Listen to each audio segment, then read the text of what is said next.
Now I will humbly request Professor Dr. Masudul Haq, our teacher, our mentor, and an inspiration to many of us, to please proceed on the stage to deliver his message.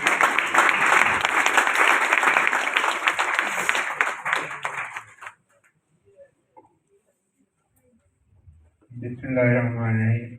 First of all, thank you very much for giving me this opportunity to be here once again. ये वो जगह है जहाँ से 2006 में मैंने अपना teaching career start किया था और ये बड़ी खुशी की बात है कि आज हम बैठ के यहाँ पे इज इवन मोर सेटिस्फाइंग कि आप अपनी नेक्स्ट जनरेशन को इतना इफेक्टिवली टीच करते देख सकते हैं. इट्स वेरी नाइस टू सी और इट्स वेरी सेटिस्फाइंग. आज के इस लेक्चर में we will be going through contents like what is smoke, how it is formed, factor responsible for health effect of smoke and how it can be minimized, some emergency measures and long term management. Fog है क्या? Fog क्या है कि when the in the cold weather जब humidity high होगी due to the cold the water vapor will be condensed or water vapor they are suspended in air that give rise to fog. That is fog. But if that atmosphere is loaded with some particles, तो ये suspend नहीं रहेंगे. Suspend होने की बजाय they are deposited on those particles which ever are there in the atmosphere. तो उस सूरत में ये smoke कहलाएगी. और smoke is not only smoke, बहुत से और भी pollutant हैं. लेकिन प्रोटोटाइप के लिए हम smoke को यूज करेंगे और smoke के साथ fog को combine करके हम इसको smoke का नाम दिया है. तो इसमें होता क्या है कि फॉग में क्योंकि ये प्योरली वाटर है और कंडेंस वेपर्स हैं, ये विजिबिलिटी को कम इम्पेयर करेंगे. जबकि अगर स्मोक होगी तो ये पार्टिकल के ऊपर डिपॉजिट हुए हुए जो है वाटर वेपर्स हैं, तो विजिबिलिटी ज़्यादा इम्पेयर होगी. और दूसरा जो सिंपली वाटर है, इफ इट इज इनहेल्ड और इट्स एवरीवेयर डिपॉजिटेड, आईज में जाते हैं, नोज में जाते हैं, तो इसके साथ कोई इतने इल हेल्थ इफेक्ट नहीं होंगे. जबकि स्मोक में जब पार्टिकल होंगे, depending upon the nature of particle, जो भी पार्टिकल उसके साथ अंदर जाएगा वो अपनी हैसियत के मुताबिक उसका जो भी डैमेज अंदर करेगा. और ये हमारी अब अपनी जिम्मेदारी है कि हम अपने लिए कौन से पार्टिकल सिलेक्ट करते हैं. और यही आज की टॉक का मकसद है कि हम देखें कि हम क्या ऐड कर रहे हैं. जो कुछ नॉर्मली ये होता है कि अगर कोई फॉग होती भी है या कोई पोल्यूटेंट होते हैं तो ये डिस्पर्स होते हैं अपवर्ड और ऊपर होल ऑफ जो है एटमॉस्फेयर में डिस्ट्रीब्यूट हो जाते हैं और वो कंसंट्रेशन की काम हो जाती है. लेकिन अगर किसी ऐसी जगह पर आती है which is surrounded by some wall, जैसे माउंटेन की बेसिस पे हैं, वहाँ पे जो आबादी हैं वहाँ पे it is going to stay there. जब भी कभी हवा नहीं आएगी, वेंटिलेशन स्कोर वहाँ देर तक रहेगी. और एक और फिनोमेना है जो यहाँ आप देख रहे हैं, थर्मल इमर्शन. तो वाटर जो है वहाँ में एक लेयर ऊपर छा जाती है और उस लेयर की वजह से जो कोल्ड एयर है, फॉग हो या स्मोक हो, वो डिस्ट्रीब्यूट नहीं होती और वो वहीं पे स्टे करती है फॉर लॉन्गर टर्म. और इसकी जो मिसाल है वो आप यहाँ देख रहे हैं कि एक खास लेवल पे जो बिल्डिंग है उससे ऊपर आपको फॉग नजर नहीं आ रही. ये वाला फिनोमेना आप ये जैसे लंदन की पिक्चर है, ये शंघाई की पिक्चर है. तो एक और ये हमारा सबका भी एक फिनोमेना है कि जब हवा नहीं चलती तो फॉग या ये स्मोक है वो देर तक रहती है. अगर हवा चलनी शुरू हो जाती है गैप हो जाती है. तो इसके लिए जो टाइप ऑफ स्मोक कौन सी है, एक क्लासिकल और इंडस्ट्रियल स्मोक है, एक फोटोकेमिकल स्मोक है. ये कोई डिस्टिंक्ट कैटेगरीज नहीं है एक्चुअली ना, ये कंटिन्यू में है. लेकिन हुआ ये कि क्लासिकल इसलिए कहा कि सबसे पहले स्मोक का फिनोमेना लंदन में देखा गया है. क्योंकि लंदन इंडस्ट्री शुरू हुई और वहाँ पे सर्दी की वजह से देवर बर्निंग कोल, और उस कोल का जो धुआं था वो प्लस जो इंडस्ट्री लगी उनका जो धुआं और पार्टिकल मैटर थे, इसकी वजह से ये जो स्मोक का फिनोमेना वहाँ बहुत होता गया. और 1952 में एक बहुत बड़ा ग्रैंड एक आया जिसमें बहुत सारी डेथ हुई, more than 4,000 death in a season और followed by another 8,000 in the next coming month due to the complication. तो इसको क्लासिकल और इंडस्ट्रियल स्मोक का नाम दिया गया और यह लंदन स्मोक का भी नाम दिया. 2006 में उन्होंने देखा कि लॉस एंजल्स में एक और इसी तरह की स्मोक आई, लेकिन वो येलो कलर में थी और वहां पे कोई इस तरह की कोई मतलब चीजें नहीं थी, कोल बर्निंग वाले इश्यूज नहीं था. रोशनी फोटो वहां से आया जब इलेक्ट्रिक अल्ट्रावायलेट रेज ऑफ सन वो दे change their character and they become more dangerous और इसको नाम दिया फोटोकेमिकल अगर आप देखें तो जो इंडिविजुअल जगह पे ये कंटिन्यूम ही है, हर जगह पे उसकी जियोग्राफी के हिसाब से और वहाँ पे जो जो इंडस्ट्री थी उसके हिसाब से जो भी पार्टिकल मैटर थे उसके हिसाब से वो स्मोक हुई। तो ये जस्ट डिस्क्रिप्शन है, जैसे यहाँ पे हमने डिस्कस किया कि बर्निंग कोल और इंडस्ट्रियल स्मोक था, और ये वाली जो इसको लंदन क्लासिकल उन्होंने कहा। और फोटोकेमिकल में ये है जो ज्यादातर हम देख रहे हैं, क्योंकि कोल बर्निंग अब जैसे यूके में तो उन्होंने बैन ही कर दिया है और बाकी जगह पे भी ये कम हो रहा है, लेकिन अभी भी ऐसी जगह है जहाँ कोल से पावर प्लांट चलाए जा रहे हैं, वहाँ पे ये फिनोमेना अभी भी देखने में आ रहा है। Otherwise, the photochemical smoke that is more common one. It is produced when sunlight reacts with nitrogen oxide and at least one of the volatile organic compound in the atmosphere. और ये volatile compound कहाँ से आते हैं? ये gasoline से आते हैं, पेंट से आते हैं, आपके पास से आते हैं, घर में नया रंग करवाया और उसके बाद उनको एस्थमा के अटैक शुरू हो गया या वहाँ volatile chemicals हैं, पेंट्स हैं, इसके अलावा सॉल्वेंट्स हैं जो है। और हमें पता है कि जब कई जगह पे हम जाते हैं तो वहाँ एंटर होते ही आपको पता चलता है कि आंखों पे भी नाक में भी ये सारी चीजें आएंगी। इसका नाइट्रोजन ऑक्साइड जो है mainly from power coal power plant and factory emission. और इसकी जो चीज होती है तो उसमें नाइट्रोजन ऑक्साइड एयरबोर्न पार्टिकल के साथ मिलके और ग्राउंड लेवल पे ओजोन बनाती है। ओजोन जो है ये हमें पता है कि ये प्रोटेक्टिव भी है, हार्मफुल भी है। प्रोटेक्टिव कब है? जहाँ ये हाई अप है और एयर को ऑल अराउंड सराउंड कर रही है, तो ये अल्ट्रावायलेट रेज ऑफ सन को फिल्टर करती है और उसकी वजह से वो जमीन तक नहीं पहुंच सकती। इस वजह से अगर वो अनइनहिबिटेड आए तो जमीन पे जो बहुत सारे कैंसर, स्किन के और डिजीजेस प्रॉब्लम हो जाएंगे, मेलिग्नेंसी, तो उसको वो थिन अप करती है। इसीलिए एक ओजोन होल का कंसेप्ट हमने सुना है।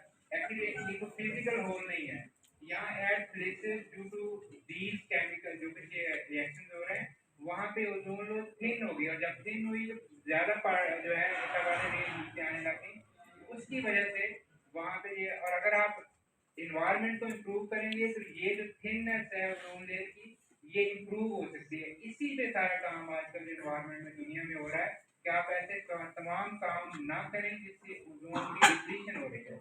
लेकिन जमीन लेवल पे अगर ये होगी तो इट विल डैमेज डिप्लीशन, जो कि हम कहते हैं कि जब ये इंटरेक्शन होता है पार्टिकल मैटर का नाइट्रोजन ऑक्साइड का, तो जमीन लेवल पे ओजोन बनती है और वो क्या करती है, वो लंग टिश्यू को डैमेज करती है। And it is specially for people who are playing disease. तो ये ओजोन का जो है ये वाला। और ये हमने यही देखा कि उन्होंने देखा कि ये तो वो भी चीजें जगह हैं जैसे कैलिफोर्निया, लॉस एंजल्स है, जहाँ पे माउंटेन स्टोन कर रहे थे, लेकिन सिर्फ वहां तक ये लिमिट नहीं है। अब तो आपको ये इजिप्ट में है, इसमें भी जो आपके एहराम है वो ऊपर नजर आ रहे हैं और नीचे कुछ नजर नहीं आ रहा है। तो इसी तरह अब हमारा लाहौर है, दिल्ली है, इस तरह की और है। तो ये हर जगह का फिनोमेना है। और इसमें टाइप्स ऑफ पोल्यूटेंट कौन कौन से हैं? कुछ प्राइमरी है पोल्यूटेंट है, जैसे हमने कहा स्मोक है, कोई पार्टिकल है, मिट्टी, डस्ट है, उसके ऊपर भी। और सेकेंडरी क्या है? जब ये रिएक्ट करते हैं, एक तो ये आपस में भी रिएक्ट करेंगे। आपने बहुत सारे केमिकल फिजाब छोड़ दिए, जो वो केमिकल थे जब वो आपस में मिले तो उन्होंने नया केमिकल बनाया, और नए केमिकल कितने इनर्ट थे या कितने हैजर्डस थे वो आगे फिर उसको उतना ही ज्यादा डैमेज करेंगे। तो प्राइमरी पोल्यूटेंट है और सेकेंडरी पोल्यूटेंट लिस्ट कितनी भी लंबी हो सकती है, जिसमें ये carbon monoxide, sulphur dioxide, nitrogen oxide, hydrocarbon, particle matter. लेकिन ये सारा कुछ किस पे डिपेंड करता है कि हम कितना कुछ और ऐड करते जा रहे हैं, और इसी पे काम करने की जरूरत है। ये सोर्सेज हैं कोल एमिशन जो कम होती जा रही है, व्हीकल एमिशन जो बहुत बढ़ रही है, इंडस्ट्रियल एमिशन इस पे कुछ काम हो रहा है जो हम फिल्टर लगा रहे हैं कि कम से कम वहाँ ये सजा में जाए। फॉरेस्ट फायर और एग्रीकल्चर फायर, बर्निंग गार्बेज, ये वो चीजें हैं जो हमारे ये सारी की सारी रेलिवेंट हैं और इन सब पे काम करने की जरूरत है। हमारे यहाँ हो क्या रहा है कि अभी भी आप पेट्रोल पंप में जाए तो जो रिक्शे वाला आता है वो पेट्रोल में डीजल ऐड करवाता है। वो क्या कर रहा है? वो इम्प्योरिटी ऐड कर रहा है। ये बिल्कुल साइंटिफिकली अनप्रूवन चीज है कि इससे कोई माइलेज बढ़ती है। उल्टा ये होता है कि इनकम्प्लीट कंबशन की वजह से वहाँ धुआं और केमिकल ज्यादा खारिज हो रहे हैं। जितना आप highly refined petrol oil use करेंगे उतनी ही इमिशन कम होगी और उतना ही ये ज्यादा सेफ होगा। लेकिन ये पता नहीं कहाँ से आया, लेकिन आप जाएंगे तो आपको वो एक कुपी जरूर डलवा रहे हैं, मोटरसाइकिल वाले भी बात का डलवा रहे होते हैं। ये वो फैक्टर है जो हमें इनहिबिट करनी है। इंडस्ट्रियल मिशन में आपको पता है कि यहाँ पे ये अभी पता चला है कि आपका लीवर जो है ये अपना सारा का सारा वेस्ट आपके पानी जो है उसमें डाल रहा है और वो गटर बंद हो रहे हैं और जमीन में केमिकल की मिकदार बहुत ज्यादा हो रही है। ये सिर्फ एक का मामला नहीं है, दुनिया में हर जगह वो ट्रीट करके इसको इनर्ट फॉर्म में डिस्पोज ऑफ करते हैं। हमारे यहाँ और दूसरे इंटर डेवलप कंट्रीज में इसको ऐसा जाने दिया जाता है जिसकी वजह से जमीनी और फजाई आलूगी में इजाफा हो रहा है। फॉरेस्ट फायर होती है, ये किसी के यहाँ अभी भी है, लोग जाते हैं तो आग जलाते हैं, आग छोड़ आते हैं और पीछे फायर होती है। कुछ नेचुरल डिजास्टर है, कुछ मैन मेड है। नेचुरल डिजास्टर को तो आप शायद इतना कंट्रोल ना कर सके, मैन मेड कर सकते हैं। और एग्रीकल्चर फायर आप अभी भी मोटरवे पे जाएं, आपको हर 10 किलोमीटर के फासले पे इधर से उधर से धुआं नजर आएगा। लोगों ने फसलों को आग लगाते हैं सिंपली चंद हजार रुपए बचाने के लिए, और शायद वो भी नहीं बचा रहे। अगर उसी फसल को वो उसी के अंदर रहने दें तो वो उसकी खाद बन जाएगी और थोड़ा सा ज़्यादा मेहनत ज़्यादा करनी पड़ेगी। लेकिन ये एग्रीकल्चर फायर जो है ये हर जगह है, और जो आखिर में गार्बेज है ये हमारा यहाँ का भी मसला है। आप देखें, जब हम शुरू में किसी गली में, किसी मोहल्ले में, किसी हॉस्पिटल में कभी भी पानी छिड़काए बगैर सफाई नहीं होती थी। आज हमारे अस्पताल में भी पानी खास की कोई नहीं है, पानी नहीं छिड़काया जाता। सड़क पक्की सड़क है, उसके ऊपर मिट्टी है और वो इधर उधर से मिट्टी को हटा रहे होते हैं और वो सारी पार्टिकल मेट्रो ऊपर जा रहे होते हैं और गंद इकट्ठा किया और किसी एक कोने में आग लगा दी। ये वो चीजें हैं जो यहाँ हमने अपने अपने लेवल पे, अपने वार्ड के डिपार्टमेंट के लेवल पे और इंस्टीट्यूशन लेवल पे, सिटी लेवल पे इसको कंट्रोल करना है। अगर हम इसको कंट्रोल कर लें तो हम अपनी इन्वायरमेंट को बेहतर कंट्रोल कर सकते हैं। और ये है वो जो हमने डिस्कस किया कि जब ये केमिकल जो है carbon dioxide, nitrogen oxide, sulphur dioxide, ये सारी फजा में होती है सूरज की रोशनी और वाटर वेपर के साथ मिलके ये क्या बना रहे हैं, ये एसिड बना रहे हैं। सल्फ्यूरिक एसिड बन रहा है, नाइट्रिक एसिड बन रहा है, HCO2। ये सारी चीजें जो है ये डैमेजिंग है फॉर द लंग्स पर्टिकुलरली और for the other organs as well. ये हमने डिस्कस कर लिया है। एडवर्स इफेक्ट ह्यूमन पे है, एनिमल पे है, प्लांट पे है, एनवायरनमेंट पे है, इकोनॉमी पे भी है। अगर हम ब्रीफली देखें ह्यूमन पे स्मोक के इफेक्ट क्या हैं, it is variable, depend minor से लेके प्री मैच्योर डेथ तक सब कुछ हो सकता है। और ये किस पे डिपेंड करता है कि हमने अपनी एटमॉस्फेयर में क्या ऐड किया है, हमने क्या पार्टिकल, क्या केमिकल ऊपर भेजे हैं, ये उस पे डिपेंड करेगा। इमीडिएटली भी हो सकते हैं और लॉन्ग टर्म भी हो सकते हैं। जैसे हमने कहा कि 4000 डेथ इमीडिएटली होगी और फॉलोड बाय 1000 डेथ अनदर, और इसके साथ प्री मैच्योर एजिंग का फिनोमेना भी इसके साथ आ जाता है। Very well documented on cardiac and respiratory, लेकिन बाकी कोई भी सिस्टम इसमें इम्यून नहीं है। लेस एविडेंट है लेकिन अदर सिस्टम को भी इफेक्ट करता है। रेस्पिरेटरी सिस्टम में कफ, फ्लैम, चेस्ट टाइटनेस, वीजिंग, शार्टनेस, सारी सिम्टम आएंगी जो ऑलरेडी किसी डिजीज को वर्क करेंगी और नई डिजीज को काज करेंगी। और जो हमने भी सीओपीडी में भी पढ़ा है, सीओपीडी में 40-45 साल से क्यों होता है, क्योंकि एजिंग प्रोसेस के बाद वो लंग फंक्शन इतना आहिस्ता प्रोग्रेसिवली कम होती जाती है और फिर स्टेज में पहुंच जाती है कि कोई भी इन्फेक्शन उसको मतलब सिम्टोमेटिक बना देता है। तो ये जो स्मोक है ये pre mature ageing of lung करती है। इसका मतलब है कि जो साल 40 साल 45 साल में होना वो 30-35 साल में होने शुरू हो जाएगा अगर हम इसको एक्सपोज रहे। कार्डियोवैस्कुलर में भी सारी सिम्टम है और सारी सिम्टम की जो डिजीजेज हैं उनको ये और प्री एग्जैजरेट करेंगी और ये फिनोमेना जो लाइट्स बंद हो जाती हैं, सफर करना मुश्किल हो जाता है और एक्सीडेंट का चांसेस बढ़ जाते हैं। ये सारी चीजें डायरेक्ट इफेक्ट के अलावा ये इनडायरेक्ट इफेक्ट है जो हमें मुतासिर करते हैं। और सबसे बड़ा कंट्रीब्यूटर क्या है, सबसे बड़ा कंट्रीब्यूटर इस वक्त जो है वो मोटर व्हीकल इमिशन है। और इसके लिए मतलब अगर आप यहाँ देखें तो तकरीबन मोर देन 50% अकेला इस पे है, इसी पे फोकस है। और हमें करना क्या है, everyone must play role to reduce smoke. और हम कर क्या सकते हैं, चेंजिंग फ्यू बिहेवियर। और ये इंडिविजुअल लेवल पे, बेसिकली गवर्नमेंट का नहीं, अगर हम यहाँ जो सारे लोग बैठे हैं ये फैसला कर लें कि हम इनमें से जो जो चीजें कम अपनी कर सकते हैं, अपने बिहेवियर बेहतर कर सकते हैं, हम स्मोक, आने वाली स्मोक को कम कर सकते हैं। जैसे ड्राइव लेस है, अब ये है कि ये हम कहीं भी जाना हो, इवन साथ वाली गली में भी तो मोटरसाइकिल पे जाते हैं। अगर आज ये सारे फैसला करें कि मेडिकल कॉलोनी वाले लोग हैं सारे पैदल आएंगे या साइकिल पे आएंगे तो ये आसानी से आप ड्राइव लेस वाला, क्योंकि जब आप यहाँ से आते हैं ना आपको ये सफर कितना है, पैदल जितना आते हैं उससे ज्यादा आपको यहाँ गेट पे शाम को निकलते हुए लग जाता है। जब आप 2 बजे निकलते हैं तो वहाँ पे, और वहाँ मैक्सिमम मिशन होती है, जब हर कोई गुस्से में भी होता है, एक्सीलेटर भी दबा रहा होता है, गाड़ी पीछे धुआं खेल रही है, तो ये वो चीज है। अगर आप वैसे सिंपली ड्राइव करते चले जाएं तो मिशन काम होगी, लेकिन आप स्लो हैं, आप रुके हुए हैं, ट्रैफिक जैम है, तो काफी, तो एक ही हो सकता है, हम वॉक करें या बाइक, जैसे सारे डेवलप कंट्री में बाइक ये एक मतलब सब लोग आसानी से करते हैं, हमारे यहाँ नहीं है। आप थोड़ा सा पैदल चलिए, 10 बंदे आपको ऑफर करने वाले होंगे, आओ डॉक्टर सब छोड़ दीजिए, कहाँ जाना है। तो ये वाला एक फिनोमेना बना है। कार को दूर से आते हैं, सादराबाद वाले कुछ लोग करते हैं, 3-4 लोग इकट्ठे होकर एक ही गाड़ी पे आ जाते हैं, दैट मतलब अगर 4 गाड़ियाँ आएंगी तो उतना एमिशन, अगर एक गाड़ी 4 लोगों को ले जाती है तो उतना ही आपका कंट्रीब्यूशन कम हो जाएगा। यूज पब्लिक ट्रांसपोर्टेशन को, ये अनफॉर्चुनेटली हमारे पास है नहीं, इसको अगर हम प्रमोट करें तो ये हो सकता है। इसके अलावा take care of your car and other vehicle, get regular tune up, अगर आपने उसकी ट्यूनिंग नहीं करवाई तो वो ज्यादा मिशन देगी। अगर रेगुलर ट्यून अप करें, आईजी जो शेड्यूल के मुताबिक टायर्स प्रॉपर नहीं हो, अगर टायर्स में हवा कम है या ज्यादा है तो वो रगड़ जो है वो भी ऐड कर रही है, और it can improve your gas mileage भी आपकी बेहतर हो जाएगी, खर्चा भी कम होगा आपका, और इन्वायरमेंट भी सेफ हो जाएगी।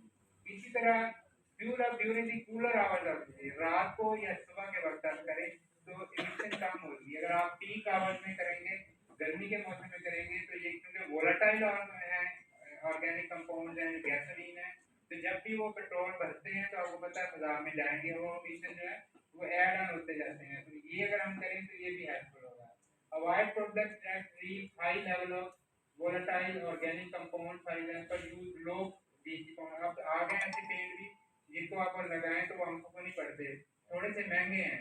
हाँ, एक तो उसका फायदा ये होगा कि ये वाली पोल्यूशन खत्म होगी, दूसरा फायदा क्या होगा कि आप अपने घर में जल्दी जा सकेंगे, वरना आपके जब भी घर में जाते हैं आंखों में पानी आना शुरू हो जाता है। महंगे सीएफसी कंटेनिंग प्रोडक्ट्स कम से कम यूज करें, जैसे इनहेलर भी अब आपके सीएफसी करके एचएफए वो कर दिए, तो ये वाला हम कर सकते हैं। Avoid gas power yard equipment, गाड़ियां भी आपकी जो है इसीलिए इलेक्ट्रिक पे आ रही हैं। हाँ, ये अलग बात है कि अगर आपने बिजली कोल से बनाई है तो वो एक और इशू है, अदरवाइज अगर आप इलेक्ट्रिक है उनकी इमिशन नेग्लिजिबल है, ना होने के बराबर है, सेफ है। इसी तरह ये वाला पोर्शन है, इसको बस इतना ही डिस्कस करूंगा क्योंकि ये हमारे पास में नहीं है। वो प्रॉपर लेजिस्लेशन होनी चाहिए। आप सब देखते हैं हम इससे यूज टू हो गए हैं, हम इस किसी भी चीज को माइंड ही नहीं करते। अगर आपके घर के साथ भी बाहर भी किसी ने आग लगा दी है तो उसको माइंड नहीं करते, बस अपना मुंह लपेट के चले जाते हैं। हमें चेक करना है कि ये वाली जो चीजें हैं कम से कम हो। गवर्नमेंट का रोल जो है उसके बाद आएगा, इंश्योर क्लियर एक्ट बने और फिर उस पर अमल भी हो। ये प्रॉब्ली इमीडिएटली हम यहाँ से नहीं कर सकते, लेकिन ये जो पहले हमने डिस्कस की है चीजें, ये बहुत सारी चीजें ऐसी हैं जो भी हम इसी लेवल से शुरू कर सकते हैं, अपने लेवल पे और अपनी कम्युनिटी के लेवल पे। ये कोई कोविड से पहले हमने एक छापा था कि एहतियात लाजम है सबके लिए, मगर सांस और दिल के अमराज में मुब्तला कमजोर बच्चे और बूढ़े खासतौर पर मुताबिक हैं। इससे धुंध जब हो जाए तो क्या करना है, ज्यादा वक्त घर पर गुजारें, अननेसेसरी बाहर न जाएं, सफाई के लिए झाड़ू की बजाय गीला कपड़ा इस्तेमाल करें, घरों में भी और यहाँ पे छिड़काव को लाजमी कर दें कि सड़क पे आपने बगैर पानी छिड़के सफाई नहीं करें, वरना वो आप वहां से गुजर नहीं सकते, और आप किसी को रोके बगैर अभी भी गुजर जाते हैं, क्योंकि हम इससे यूज हो गए और हम इसको एज नाम ले लिया। ये हमें इससे नाक और मुंह को माल से रुमाल से ढांपे। अब ये मतलब मेरा एक मतलब जो है ना, ये मेरी विश है कि मास्क को हमने कोविड में शुरू किया है, इसको कंटिन्यू करें। अभी लोग आप कहते हैं सर जी कोविड तो खत्म हो गया, आप अभी भी मास्क लगवा रहे हैं, तो मैं ये बताता हूँ कि सिर्फ कोविड नहीं, कोविड के अलावा जितनी रेस्पिरेटरी इलनेस है सारी ही इस तरीके से फैलती है। अगर घर में एक को नजला हो, सारे खानदान को नजला हो, तो क्यों हटता है, ये नहीं होना चाहिए। आप थोड़ा सा उससे ऊपर के लेवल का है कि पूरा कंट्री को आग लगाने से ग्रेज करेंगे, हम हमारे सामने हो रहा होता है और हम उसको रिएक्ट नहीं करते। सड़कों और गलियों की सफाई से पहले पानी छिड़काव करें, घर में सफाई झाड़ू के बजाय गीले कपड़े से करें, तमीराती जगहों पर आलूगी से बचने के लिए खसूसी इंतजाम करें। आपको यहाँ नजर नहीं आएगा, बाहर कभी कोई बिल्डिंग नहीं बनती जिसके साइड में पर्दे ना लटकाए, ताकि वहां से जो कुछ भी गिरे नीचे गिरे और एटमॉस्फेयर को न करे। तो ये यहाँ भी होना चाहिए। घरों का कूड़ा क्रिकेट सही तौर पर तलब करें, सिगरेट नोशी अवामी मकामात होनी ही चाहिए, लेकिन अवामी मकामात तक बिल्कुल नहीं होनी चाहिए। धुआं देने वाली गाड़ियों को मरम्मत करवाएं और उस वक्त तक सड़क पर ना आए जब तक वो ठीक ना हो। गैर जरूरी सफर से परहेज करें। इंफरादी और इज्तिमाई तौर पर लोगों को रोकथाम की कोशिश करनी पड़े। ज्यादा से ज्यादा लोगों को इस बात से आगाह करें, क्योंकि ये वो काम है जो हर कोई अपने लेवल पे कर सकता है। आपको किसी गवर्नमेंट की जरूरत नहीं है। आप रोज टीवी पे सुनते हैं कराची में इतने टन का कचरा प्रोड्यूस होता है, हुकूमत नाकाम होगी। भाई इस पे तो ठीक है हुकूमत नाकाम होगी, लेकिन ये कचरा पैदा कैसे होगा, इस पे भी तो गौर करें ना। एक मतलब यहाँ पे एक टीवी चैनल ने रेडियो किया, उन्होंने कहा कि आप ये आजकल कपास का मौसम है, खुले आसमान में लोग रहते हैं, इस पे बात करें। मैंने कहा कि हाँ ये बिल्कुल ठीक है, इसकी वजह से कंट्रोल होना चाहिए। लेकिन मैं एक सवाल ये करना चाहता हूँ कि ये इंडस्ट्रियल एरिया था, इसमें आबादी कैसे बन गई, आबादी क्यों बनी, यहाँ पे लोगों ने घर क्यों खरीदे यहाँ पे, क्योंकि ये तो उस वक्त तो शहर से बाहर था। अब आप इंडस्ट्री को रोज रोज तो शहर से बाहर नहीं ले जा सकते। अगर ये इंडस्ट्रियल एरिया को इंडस्ट्रियल एरिया रहने देते, यहाँ आबादी ना होने देते, क्योंकि वहाँ घर सस्ते थे, जमीन सस्ती थी, लोगों ने लिए और घर बना लिए, तो we choose it, why we don't choose a healthy way. तो ये वाली चीज, लेकिन उसको सारा काट दिया, क्योंकि ये खबर बिकनी नहीं है। ताकि बिक्री क्या है कि यहाँ की जो फैक्ट्रियां तो बाहर निकालो जो नहीं निकलनी, और उसके साथ साथ एक एजुकेशन का माहौल तो जरूर बनेगा, फायदा कोई नहीं होगा। अच्छा फायदा इससे भी नहीं है, लेकिन फायदा क्या है कि आइंदा लोग सोचना शुरू करेंगे कि भाई जो इंडस्ट्रियल एरिया है उसको इंडस्ट्रियल एरिया रहने दो, उसको रेजिडेंट एरिया मत बनाओ। तो ये चीजें जो हमने इस रवैयों को भी चेंज करना है। तो कोई सवाल हो तो